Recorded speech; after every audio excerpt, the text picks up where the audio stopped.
김기현, 안철수 두 분 사이에, 두 후보 사이에 긴장감이 상당히 팽팽해졌습니다. 안철수 의원의 공격 포인트는요, 한 두 가지 정도가 되는데 첫 번째는 수도권입니다. 수도권. 한마디로 이번 선거는 수도권 승부입니다. 수도권에서 선거를 치러봐야 이제 수도권에서의 그런 그 선거 환경에 대해서 잘 이해하고 알 수 있게 됩니다. 근데 그런 경험이 전혀 없이 이거를 지휘한다면 사실은 또 필패입니다. 그래서 잘못하면 우리는 정말 영남 자민련으로 또다시 전락할 수 있는 그런 위험성을 가지고 있다, 이렇게 말씀드리죠. 영남 자민련이라는 표현에 대해서 굉장히 저는 유감스럽게 생각하고요. 모욕적으로 들립니다. 어떻게 영남 자민련이라는 표현을 할 수 있느냐. 대통령을 배출한 정당입니다.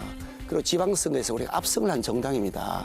영남 자민련 당이 아니면 전국 정당입니다. 어떻게 이렇게 우리 100만 당원들에 대해서 영남 자민련이라는 표현을 쓸 수 있느냐. 아무리 다급하다 하더라도 저는 그 부분에 대해서 안철수 후보가 명확하게 사과해야 된다고 생각합니다. 지금 그렇다는 건 아니고 그렇게 돼서는 안 되겠다 뭐 이런 의미긴 했습니다. 어떤 경우에도 우리가 영남 자민련이 된 적이 없습니다. 입에 담을 수 없는 단어다. 그 말씀. 그렇습니다. 내가 MB 아바타냐라고 해가지고 논란이 된 적이 있었는데요. 예. 대선에 나와가지고 내가 MB 아바타냐 그랬다가 예. MB 아바타가 돼버렸습니다. 그래서 선거에 굉장히 타격을 받았다는 언론 보도들이 있지 않습니까? 예. 이런 용어를 쓰면 많은 국민들이 우리 당을 연상할 때 영남 자민련을 연상으로 떠올리게 되겠습니다.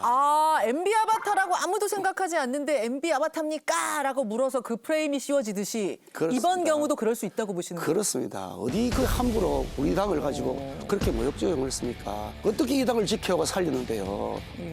저는 그 점에 대해서는 사과하시는 게 옳다고 사과해라. 생각하고요. 예. 그 이제 떠나서 본론을 말씀드리면 예.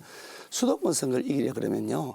당 대표의 지역구가 수도권이어야 된다는 건 넌센스입니다. 안철수 후보가 뭐 인천 계양으로 보궐선거에 출마했다 그러면 또 그 말 어느 정도의 진정성을 제가 좀 받아들이겠습니다만 분당에 출마하셨잖아요. 그러니까. 아까 이재명 대표랑 붙는 경우면 모르겠는데. 네, 그러니까 그게 수도권의 민심을 대변한다라고 말씀하시기에는 적절한가는 의문이 있습니다. 어떻든 막 그것도 좋다 이거죠. 지역구가 수도권에 있다 치자고요. 예. 그런데 3년 전 황교안 대표가 수도권 출신의 대표였는데 왜 선거에서 우리가 참패를 했죠? 그리고 박근혜 대표 시절에 우리가 이겼거든요. 그 이전에 또 강재섭 대표 시절에도 우리가 총선에서 이겼습니다. 예. 영남권 대표였는데 왜 우리가 압승을 했죠? 그러니까 자기 지역구가 수도권이냐는 거는 그야말로 궤변에 불과한 것이고요. 궤변이다. 실제로 수도권 선거 어마어마하게 중요합니다. 꼭 이겨야 됩니다. 적어도 과반을 해야 됩니다. 그렇게 하려면 어떻게 되느냐. 우리가 야당이 아니고 여당입니다. 여당은 일로 성과를 내는 겁니다. 윤석열 대통령이 일을 잘한다. 성과를 만들어낸다. 그리고 개혁적 과제들을 잘 완수해 나가고 또 완수하기 위한 노력을 하고 있다. 치열하게 국정 과제들을 고민하고 있구나 하는 인식을 국민들에게 드려야 되는 겁니다. 그러니까 여당은 일을 만들어 성과로 평가받아서 정당 지지율, 대통령 지지율이 올라가야 되는 겁니다. 또 두 번째로 당의 대통합이 이루어져야 됩니다. 만약에 또다시 분당 상태가 일어난다거나 당의 일부가 떨어져 나가는 모습이 된다 그러면 수도권에서 굉장히 어려워지는 선거가 됩니다. 그래서 대통합을 이루어야 된다. 그것이 당 대표가 수도권 선거를 이기는 전략인 것이지.